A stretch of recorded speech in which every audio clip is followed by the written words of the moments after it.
सभी भारतवासियों को चंद्रमा विजय की बहुत बहुत बधाई हो। अब चंद्रमा पे हम उतर चुके हैं। पूरी दुनिया को पता चल चुका है कि भारत जो गऊओं की सेवा वाला देश है, जहाँ पे गौमूत्र पिया जाता है, भोले शंकर और नंदी की पूजा होती है, सांपों को उठा करके पूजा होती है, चूहों की जय जयकार होती है और बंदरों, पशु पक्षियों, पेड़ों, पहाड़ों, पत्थरों, नदियों सबकी जय जयकार करने वाला देश विज्ञान के तरीके से भी, साधारण जनता के तरीके से भी चंद्रमा पे उतर सकता है। मैं आपको बताना इसलिए चाह रहा हूँ कि एस सोमनाथ और उनकी टीम मिशन चंद्रयान से पहले मंदिर में गई, प्रणाम किया, तो इंटरनेशनल लेवल पर भारत के कई ऐसे नालायक नागरिक हैं जो इंटरनेशनल लेवल पर ये सिद्ध करने में लग गए कि ये तो सब हिंदूवादी ही हैं। ये सब जो एस सोमनाथ और उनकी टीम जो है ये बड़े कट्टरवादी हैं, ये कुछ नहीं कर सकते, अवैज्ञानिक लोग हैं, ये कैसे सफल होंगे, वगैरह वगैरह वगैरह। लेकिन एस सोमनाथ ने और उनकी टीम ने किसी ने बोल करके जवाब नहीं दिया। पूरी दुनिया को अपना काम करके जवाब दिया। और ये भारत के हर बच्चे को सीखना चाहिए कि जब उनकी बिना मतलब के कोई निंदा करे, कोई बेइज्जती करने की कोशिश करे, तो बोल करके जवाब न दें, अपने कर्म से उनका मुंह बंद कर दें। और आप देखिए, ये जितने भी लोग हैं, जितने भी वैज्ञानिक इस पूरे प्रकरण में जुड़े हुए थे, चाहे एस सोमनाथ साहब हों, एम शंकरन साहब हों, पी वीर मुथुवेल हों, एस उन्नी कृष्णन नायर हों, डॉक्टर के कल्पना आदि जितने भी वैज्ञानिकों की आप पूरी लिस्ट पढ़ लीजिएगा, ये सब साधारण परिवारों से हैं। इन सब ने बड़ी मेहनतें की हैं, तब जाकर के इस मुकाम को हासिल किया है। और हाँ, ये हर जन साधारण, हर वो बच्चा जो भारत में जन्मा है, वो इनसे भी ऊंची उड़ान भर सकता है। अगर उसमें, उसके मन में ये बात है तो उसको कोई रोक नहीं सकता। ये सिद्ध करती है इन लोगों की सफलता। और जो एस सोमनाथ हैं, ये बड़े साधारण बैकग्राउंड से हैं। इनके पिता अध्यापक थे। अच्छा, एक अध्यापक के बच्चे एस सोमनाथ हैं। इनके बारे में हमारे देश में लोग नहीं जानते। हमारे मीडिया ने, हमारे न्यूज़पेपरों ने बहुत ज़्यादा इनके बारे में जानकारी नहीं छापी है। आपको याद होगा, कश्मीर में बुरहान बानी करके आतंकवादी था, जिसको इंटरनेशनल लेवल पर प्रसिद्धि दिलवाई भारत के कई ऐसे नालायक पत्रकार थे, मीडिया कर्मी थे कि वो देखो भटका हुआ है, वो तो अध्यापक का बेटा था, वो तो ऐसा था, वो तो वैसा था। लेकिन ये भी अध्यापक का बेटा है। इसके बारे में गलत लिखा गया, जबकि ये रिसर्च कर रहा था। इनके बारे में बहुत ज़्यादा अच्छी बातें नहीं लिखी भारत के ही लोगों ने। न्यूयॉर्क टाइम्स की बात छोड़िए, या वाशिंगटन में छपने वाले कोई न्यूज़पेपर है, हमने उनसे क्या लेना।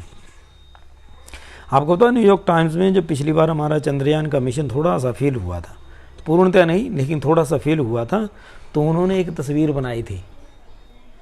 उस तस्वीर में क्या था कि एलीट, एक कमरा है, उसके बाहर एलीट वर्ग के लोग बैठे हुए हैं, यानी वो लोग जो चंद्रमा और अंतरिक्ष के बारे में बड़ी रिसर्च करते हैं, वो देश। और भारत से एक बंदा गया है, एक व्यक्ति गया है, गऊ को साथ में बांध करके, और दरवाज़ा खटखटा रहा है कि मैं भी अंदर आना चाहता हूँ। ये उस समय था। और ये उन लोगों को, कई लोग बोलते हैं ना बाहर फॉरेन वाले बड़े अच्छे, तो मैं बता रहा हूँ कि उन लोगों ने हमारी जरा सी असफलता के ऊपर इतने ऐसे ऐसे कार्टून अपने न्यूज़पेपर्स के फ्रंट पेज पे छापे। तो वो लोग हमारे महान वैज्ञानिकों के बारे में क्यों बताएंगे? आप अपने बच्चों को इन वैज्ञानिकों के बारे में बताइए।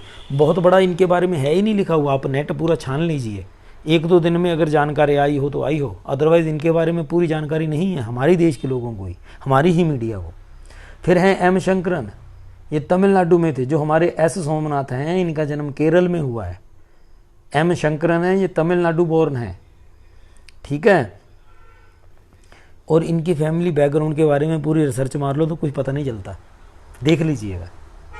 और आज इन्होंने झंडे गाड़ने में कोई कसर नहीं छोड़ी। पी वीरू मुथुवेल, इनके पिता रेलवे में टेक्नीशियन थे। ये तमिलनाडु में बोर्न है 1976 के।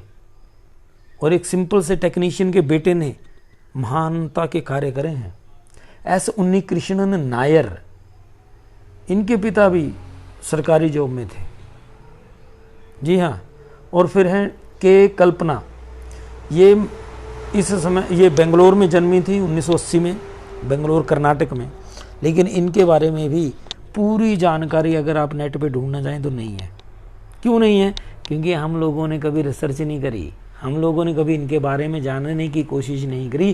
क्यों नहीं करी? क्योंकि जो हमारा मीडिया है ये पश्चिम वालों के गुणगान करने में लगा हुआ होता है। ये हमें नीचे दिखाने के लिए ज़्यादातर हमारा जो मीडिया है ये गलत जानकारियाँ लोगों तक पहुँचाने के लिए जाना जाता है। जो अच्छे लोग अच्छे काम कर रहे हैं, मेहनत कर रहे हैं, उनके बारे में बहुत कम जानकारी देता है। क्यों नहीं देता है? क्योंकि हम लोग जानकारी चाहते भी तो नहीं। इन लोगों ने, ये साधारण परिवारों से हैं, सब साधारण बैकग्राउंड से हैं, और इन लोगों ने झंडे गाड़े हैं आज दुनिया में। क्यों? कैसे? मेहनत से। कर्मयोगी बन गए, धर्म को नहीं छोड़ा, कर्म भी करा और धर्म को भी माना। सनातनी होकर के इन्होंने मंदिर में भी गए, जी हाँ। सैटेलाइट का आपने देखा होगा, छोटा सा एक उसी तरह का एक खिलौना रूप में वो मंदिर में चढ़ाया और भगवान से प्रार्थना करी कि हमें सफलता मिले। और उसके साथ साथ इस समय विश्व में चारों तरफ तिरंगा झंडा लहरा दिया है। चंद्रमा के दक्षिणी ध्रुव पर एकमात्र देश बन गया भारत, जो सॉफ्ट लैंडिंग कर रहा है, कर दी है उसने। और वहाँ पर हमारा जो सैटेलाइट भेजने के बाद हम लोगों ने जो वहाँ पे ये लैंडर है वो उतरा, फिर रोवर हमारा उतर चुका है। रोवर ने चक्कर लगाने शुरू कर दिए हैं। जो हमारा वहाँ पे रोवर है उसने क्या करा, उसके ऊपर इन्होंने लगाया हुआ था सोलर पैनल, वो भी काम करने लग गया। उसने बैटरी चार्ज कर ली है, अब वो बड़े अच्छे ढंग से काम कर रहा है। तो काम कहाँ से शुरू हुई थी बात? हमारी बात शुरू हुई थी महानताओं से, हमारे देश के महान जो साइंटिस्ट हैं उनके नाम से। आपसे प्रार्थना है, आप अपने बच्चों को ज़रूर बताइएगा और ध्यान दीजिए, कर्म बड़ा ज़रूरी है। कर्म और धर्म ये साथ साथ चलेंगे तो हम ऊंचाइयों को छुएंगे भी। और याद रखिएगा, आने वाले समय में भी जो विश्व होगा, जो पश्चिम के देश होंगे, वो मीडिया होगा, वो हमारे देश को और नीचा दिखाने की कोशिश भी करेगा। हमारे यहाँ के लोग भी उनके साथ होंगे। जैसे अभी दक्षिण में प्रकाश राज टाइप एक्टर जो हैं, तो कैसे इंसल्टिंग के सिवान साहब के बारे में उन्होंने कैसे मतलब कैसा बोला, और उसके बाद उन्होंने कैसे इंसल्ट करी हमारे मिशन की, हमारे साइंटिस्ट की। लेकिन इन लोगों को बोल करके नहीं, कर्म करके जवाब देना है, ताकि ये चुप होकर के सोचें कि आखिर इनसे गलती हुई तो क्यों। जय हिंद, जय भारत।